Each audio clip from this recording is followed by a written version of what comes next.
मैं वास्तव में कुछ भी नहीं हूं। मैं आपसे किसी भी तरह से बेहतर नहीं हूं। मैं यहां किसी से भी श्रेष्ठ बिल्कुल भी नहीं हूं। मैं ये बातें इसलिए कह रहा हूं ताकि कोई मुझे परमेश्वर समझने की भूल ना करे।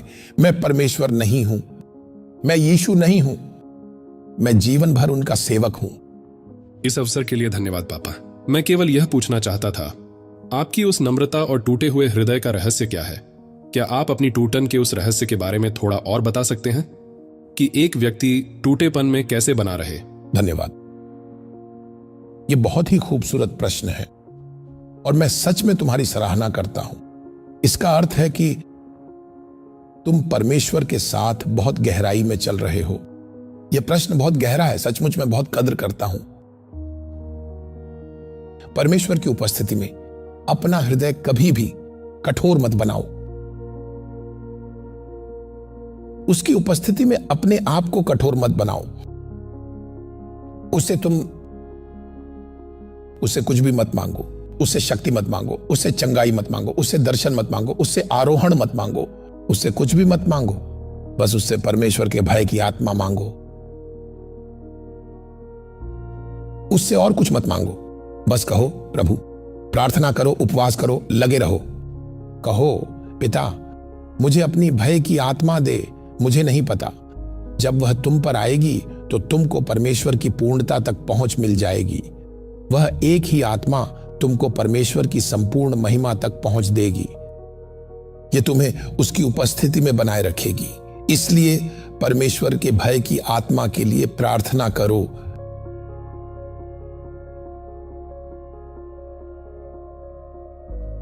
अगर लोग तुम्हारी प्रशंसा करें तो खुद को छोटा कर लो। खुद से कहो, उसके बिना मैं कुछ भी नहीं हूं। यह मैं नहीं हूं। मैं जानता हूं कि यह मैं नहीं हूं। यह वही है। इसलिए तुम नम्र बने रहो। तुम नम्र रहो। तुम खुद को हमेशा नीचा रखो, क्योंकि बाइबल कहती है जो अपने आप को नम्र करता है परमेश्वर उसे ऊंचा उठाएगा। जो अपने आप को ऊंचा करता है परमेश्वर उसे नीचे गिरा देगा। यही तरीका है। परमेश्वर का हाथ उठाता है, वही नीचे भी लाता है। यह सब तुम्हारे दिल और मन की स्थिति पर निर्भर करता है। अगर तुम घमंडी हो तो वही हाथ जो उठाता है तुम्हें नम्र बना देगा।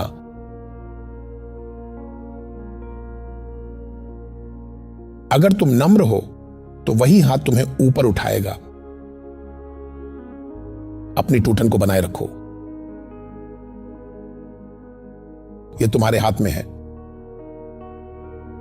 यह तुम्हारे हाथ में है। ये सारी चाबियां जो मैंने बताई हैं, इन्हें संभाल कर रखना। लोभ, सेक्स, अनैतिकता और चालाकी। जब तुम ऊपर उठ रहे होते हो, समझे? जब तुम उठ रहे होते हो, ये चीजें बहुत आसानी से, बहुत सस्ते में मिल जाती हैं। जब तुम आत्मा में ऊपर उठ रहे होते हो तो स्त्रियां तुम्हारी ओर आसानी से खिंच जाती हैं। अगर तुम स्त्री हो और आत्मा में उठ रही हो तो पुरुष जल्दी तुम्हारे प्रभाव में आ जाते हैं। जो बातें पाने के लिए तुम पहले संघर्ष करते थे, वे लोग और वे चीजें जिन तक तुम महिमा के बिना नहीं पहुंच पाते थे, अब तुम्हें बहुत आसानी से मिलने लगती है। मैं मजाक नहीं कर रहा। शैतान तुम्हें ये सब बहुत सस्ते में दे देगा। यह आसान हो जाएगा। आसान मत कहो। इसकी एक बड़ी कीमत है। बहुत बड़ा दाम है। वे चीजें जिन्हें तुम सामान्य परिस्थितियों में नहीं पा सकते थे, अब वे तुम्हारे पास यूं ही सस्ती होकर आ रही हैं। अपनी आंखें खोलो। वे उन चीजों के हत्यारे हैं जिन्हें एक पुरुष तुम्हें नहीं दे सकता। वे उन चीजों के हत्यारे हैं जिन्हें लोग तुम्हें नहीं दे सकते। तो देखो, जब शैतान ये देखता है कि तुम्हारे पास कुछ स्वर्गीय है, कुछ अविनाशी है, कुछ अटूट है जो कभी खत्म नहीं होगा, वह तुम्हें इस संसार के खजाने देगा ताकि तुम्हारा ध्यान भटका सके। औरतों के रूप में आना, पैसे, पदवी, महिमा, घमंड, व्यर्थ की शोहरत, ये सब चीजें, आई एम टेलिंग यू,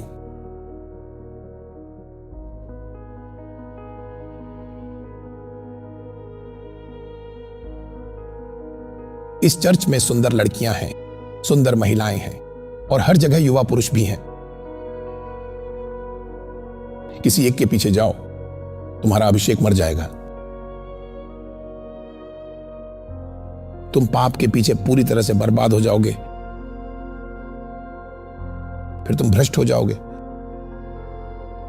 तुम सांप की तरह चलना शुरू कर देते हो, अनुग्रह का प्रचार करने लगते हो, यह कहते हुए कि अनुग्रह ने आपको ढक लिया है। खुद को छुपाने के लिए प्रचार करने लगते हो।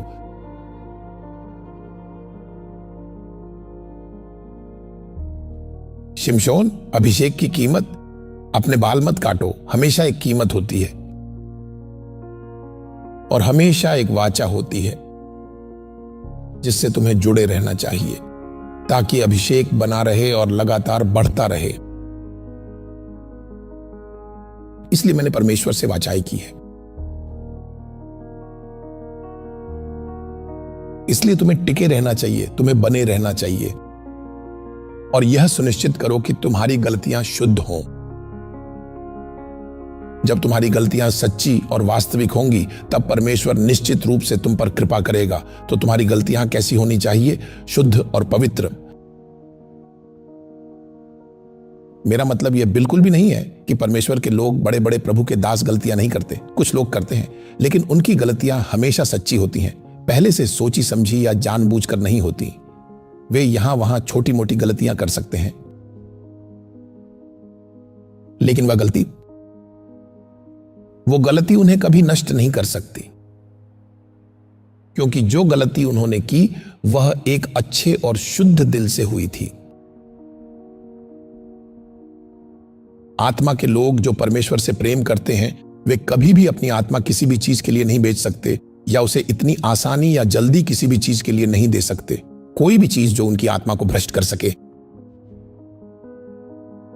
आप में से कुछ लोग हैं जो मानते हैं कि परमेश्वर आपको एक उच्च बुलाहट के लिए तैयार कर रहे हैं, और यदि आपकी बुलाहट एक उच्च बुलाहट है तो आपको परमेश्वर के उच्च व्यवहारों का अनुभव करना ही होगा। परमेश्वर तुम्हें तोड़ेगा, साफ करेगा, कठिन राहों से ले जाएगा। तुम्हें परमेश्वर की पीड़ाओं से गुजरना ही होगा, वे कीमतें चुकानी ही होंगी। इसीलिए परमेश्वर के साथ अपनी वाचा को बनाए रखना तुम्हारे टूटेपन को जीवित रखता है।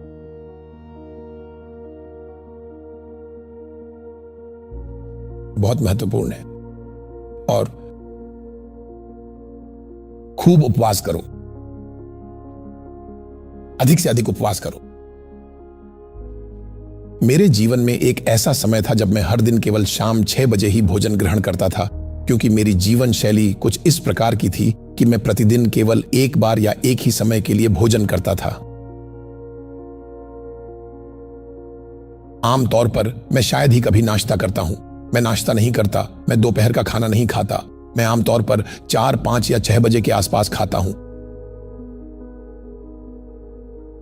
यह मेरी सामान्य जिंदगी है। मैं नहीं खाता, बस छोड़ देता हूं और उपवास में जीता हूं। आप जानते हैं मैं ऐसा क्यों करता हूं? मेरा शरीर हमेशा नियंत्रण में रहता है। मैं शरीर को ज्यादा नहीं खिलाता, इसलिए मैं आत्मा में अलर्ट रहता हूं। सो ये मेरी टूटन को बनाए रखता है, इसलिए उसकी उपस्थिति बहुत जल्दी प्रवेश कर जाती है। मैं आत्मा में बहुत जीवित रहता हूं। मेरे शरीर पर कोई भारीपन नहीं होता, क्योंकि भोजन तुम्हारे इंद्रिय भावों को बढ़ा सकता है, उन्हें और जागृत कर सकता है।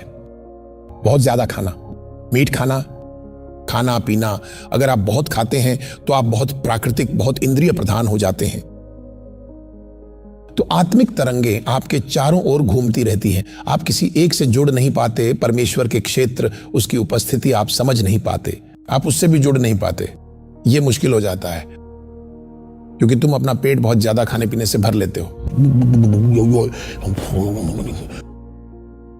इसलिए परमेश्वर की उपस्थिति से जुड़ना आपके लिए बहुत कठिन हो जाता है। तो मेरी टूटन को बनाए रखने वाली चीजों में से एक है उपवास करना और खाने में बहुत कटौती करना। और मैं बहुत स्वस्थ दिखता हूं। स्वस्थ रहने के लिए आपको वास्तव में बहुत ज्यादा खाने की जरूरत नहीं है। शरीर को ज्यादा खाने की जरूरत नहीं होती। बाइबल कहती है कि व्यायाम से आपको थोड़ा लाभ होता है। और खाने में कटौती करना और परमेश्वर की उपस्थिति का अभ्यास करना, आप उसकी उपस्थिति और उसकी महिमा को अपने भीतर विकसित करने लगते हो। कोई भी व्यक्ति जो उसके प्रकट उपस्थिति में बहुत समय बिताता है, आप जानते हैं कि उसकी प्रकट उपस्थिति को कैसे विकसित किया जाए। आपका शरीर स्वस्थ रहेगा, आप स्वस्थ दिखेंगे, कम खाएंगे, आपके शरीर में चमक, ऊर्जा, ताकत और स्वास्थ्य होगा। आपके जीवन में कुछ तो बहुत ही अद्भुत होगा, क्योंकि आपने अपने पूरे भोजन और अपने अस्तित्व को परमेश्वर की पवित्र उपस्थिति में पूरी तरह से समाहित कर दिया है। सब कुछ परमेश्वर की उपस्थिति के इर्द गिर्द घूमता है, क्योंकि हम उसकी उपस्थिति से हैं, हम उसकी उपस्थिति से ही टिके हुए हैं। उसकी उपस्थिति में आनंद की भरपूरी है और उसके दाहिने हाथ में सुख सर्वदा बना रहता है। तो उसकी उपस्थिति में बहुत कुछ है, लेकिन समस्या यह है कि अधिकांश विश्वासियों को उसकी उपस्थिति को कैसे विकसित किया जाए और उसमें गुणवत्तापूर्ण समय कैसे बिताया जाए, यह नहीं पता। इसके लिए टूटना पड़ता है। एक ऐसा गीत जो पवित्र आत्मा से भरा हो, आप बस उसे बजा दें, आप शरीर से बाहर हो जाते हैं, आपकी आंखों में आंसू आ जाते हैं, आप उसमें डूब जाते हैं, आपकी आत्मा जीवित हो जाती है, परमेश्वर की महिमा आप पर चमक रही है। तो यह भी एक तरीका है। इसलिए आप टूटे हुए ही रहें। यह टूटापन आपको उसकी उपस्थिति में जीवित रखता है, उसकी प्रकट उपस्थिति से जोड़ता है। टूटापन आवश्यक है। विश्वासी के रूप में पहले यही चाहिए, यही आपको बनाए रखना है। इसी ने मुझे वर्षों तक संभाले रखा है। और व्यर्थ की महिमा, व्यर्थ की चोटें, घमंड, लालच, चालाकी से बचें, तब परमेश्वर आपको सामर्थ्य और पद में लगातार बढ़ाते रहेंगे। परमेश्वर आप में से कुछ लोगों को वास्तव में एक ईश्वर जैसा बनाना चाहते हैं। शायद यही मैंने हासिल किया है अपनी निरंतर नम्रता के कारण। आप पूछ सकते हैं इसका क्या मतलब है? परमेश्वर ने मूसा को फिरौन के लिए एक ईश्वर जैसा बना दिया था। हां, ऐसा ही हुआ था। जब परमेश्वर आप में इतना भरोसेमंद पाते हैं कि आप उसकी महिमा नहीं चुराते, तो वह स्वयं को आप में प्रकट करेंगे। यही वह परम उपहार है जो वह आपको देना चाहते हैं। परमेश्वर ने कहा, हम मनुष्य को अपने स्वरूप और समानता में बनाएं और उन्हें अधिकार दें। केवल ईश्वर जैसों के पास अधिकार होता है। सुनो, केवल परमेश्वर के पास क्या है? अधिकार। लेकिन उसने कहा, मैं अपना स्वरूप और अपनी समानता मनुष्य को देने वाला हूं, ताकि वह मेरे स्वरूप और समानता में होकर मेरी तरह अधिकार करे। उसे पृथ्वी पर, समुद्र की मछलियों पर, आकाश के पक्षियों पर और पृथ्वी पर रेंगने वाली सभी चीजों पर अधिकार करने दो।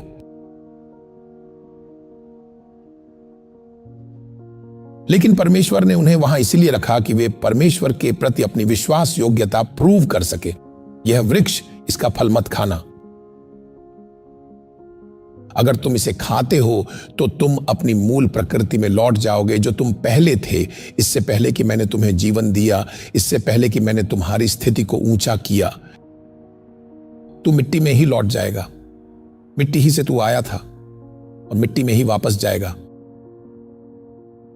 मनुष्य पहले, उसे परमेश्वर के स्वरूप में ऊंचा किया गया था। एक मिट्टी का मनुष्य था, वह वास्तव में मिट्टी में था। अगर तुम इस वृक्ष का फल खाते हो तो तुम मर जाओगे और तुम अपनी मूल जगह, अपनी मूल प्रकृति में लौट जाओगे। तुम मिट्टी से ही बने थे, समझे? मेरा स्वरूप अत्यंत श्रेष्ठ है। मेरा स्वरूप तुम में तभी बना रहेगा जब तुम मेरी सीमाओं के भीतर ही रहोगे और उनका सम्मान करोगे। और आज भी यही चल रहा है। बिना टूटे हुए आप परमेश्वर की महिमा को धारण नहीं कर सकते। सुनो, सब कुछ तुम्हारे जुनून, टूटेपन, समर्पण और अडिग निर्णय से ही शुरू होता है, क्योंकि तुम आज आग में हो सकते हो और फिर सब कुछ भी खत्म हो सकता है। आग को बनाए रखने के लिए अडिग निर्णय चाहिए। क्या है जो तुम्हारी आग को बुझा देता है? तुम्हारी आलस। तुम वे काम करने लगते हो जो तुम्हारी आग को बुझा देते हैं। जैसे ही तुम आग पकड़ते हो, अगले ही कदम में तुम बाहर निकलते हो और वहां परीक्षाएं तैयार खड़ी रहती हैं। ऐसी बातें सामने आने लगते हैं जो तुम्हारी आत्मिक आग को बुझाने लगते हैं। तुम्हें परीक्षा में डाला जाएगा, कुछ ना कुछ होता ही रहेगा। कई बातें कही जाएंगी, तुम वीडियो देखोगे, तुम अलग अलग चीजों से रूबरू होगे। चीजें आग बुझाना चाहती हैं, लेकिन जिसका निर्णय अडिग होता है वह ना कह देता है। मैं इसे तुरंत रोक देता हूं, मैं ऐसा होने नहीं दे सकता, क्योंकि कुछ ही दिनों में तुम फिर चर्च वापस आ रहे हो। सोचो, तुम यहां से आग में भरे हुए जाओ और विश्वास की अच्छी लड़ाई लड़ो।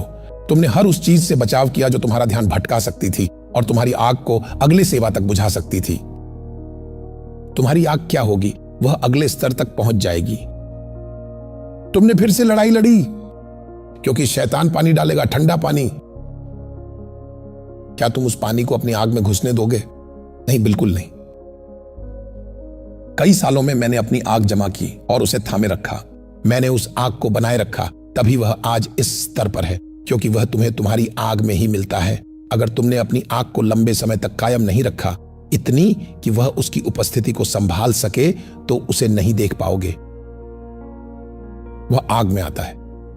जैसे शद्रक, मेशक और अबेदनगो के पास वह उन्हें आग में ही मिला था। वह ऐसी ज्योति में निवास करता है जिसमें पहुंचना मुश्किल है।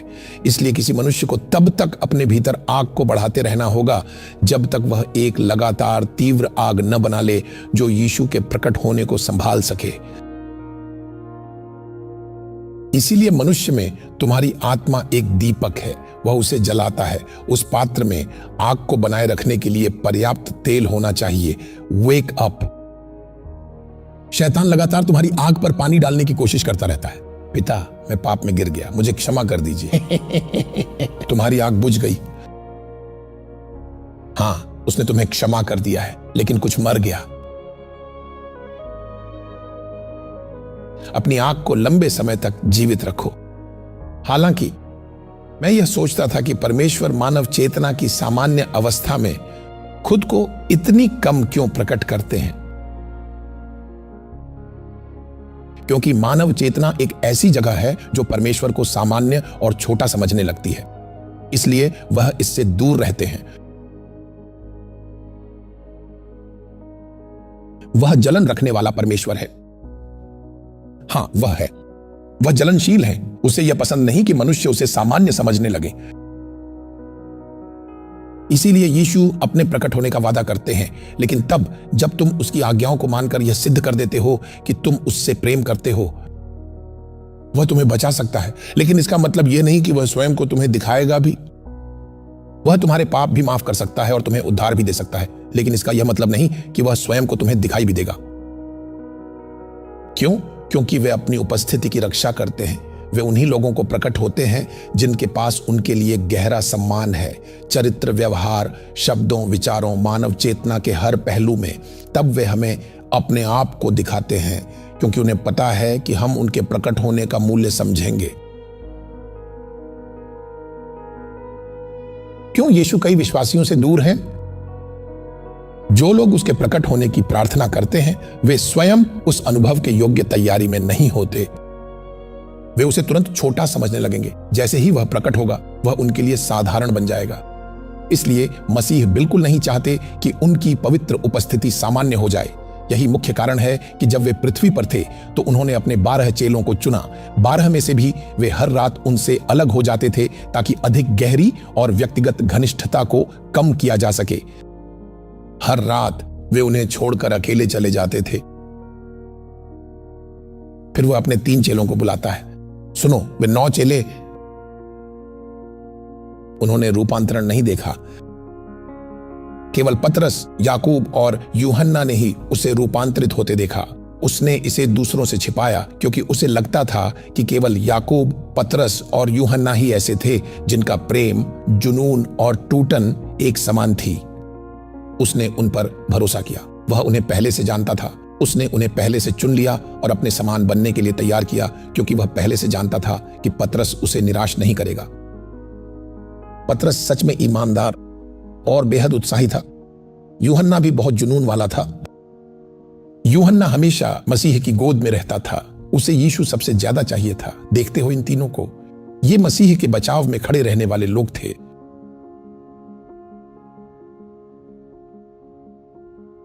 मेरी बात सुनो, तुम्हारा रवैया ही तय करता है कि तुम परमेश्वर के साथ कितनी दूर तक चलोगे। परमेश्वर नहीं, तुम्हारे दिल का रवैया। इसलिए मैं अपना व्यक्तिगत अनुभव शेयर कर रहा हूं। मैंने बचपन से ही उनसे कहा, पिता, मैं आपको कभी सामान्य तौर पर नहीं लेना चाहता। इसी वजह से जब भी मैं इस पुलपिट पर खड़ा होता हूं, मैं ऐसी लगन से प्रार्थना करता हूं जिसका आप अंदाजा नहीं लगा सकते। हर पल मैं जोश से प्रचार करता हूं। जब मैं प्रचार करता हूं तो ऐसे करता हूं मानो ये मेरे जीवन का आखिरी संदेश हो। मेरा दिल, मेरी सारी ऊर्जा, मेरे दिमाग की सारी कोशिकाएं, मेरा पूरा जीवन उंडेल दिया जाता है। मैं ना तो किसी महिला को देखता हूं ना पुरुष। मैं नहीं देखता सुंदर हैं या देख रहे हैं, मैं किसी को नहीं देखता। इसीलिए लोग यहां आते हैं, वे शुद्ध मन से आते हैं। पर कुछ लोग काम वासना के साथ आते हैं। जब तक वे जाते हैं काम वासना मर चुकी होती है, क्योंकि यहां का माहौल आग से भरा होता है। यहां कोई मूर्खतापूर्ण शारीरिक या अशुद्ध शारीरिक हरकतें नहीं होती। तुम परमेश्वर के दास को देखते हो तो समझ जाते हो ये व्यक्ति मजाक नहीं कर रहा। यहां कोई फैशन दिखावा नहीं है। आप यहां ऐसा कुछ नहीं देखते। मैंने इसे बनाए रखने के लिए संघर्ष किया है। यह आसान नहीं है। इसीलिए मैं ऐसे बेवकूफों को नहीं झेलता जो यहां घुसकर माहौल खराब करना चाहते हैं। अगर आप वो बकवास करते हैं तो परमेश्वर आपको नहीं छोड़ेंगे। वह आपको रहस्यमय तरीके से हटा देंगे। परमेश्वर आग और पवित्र उपस्थिति के साथ मजाक नहीं करते, वह इसके साथ खेलते नहीं।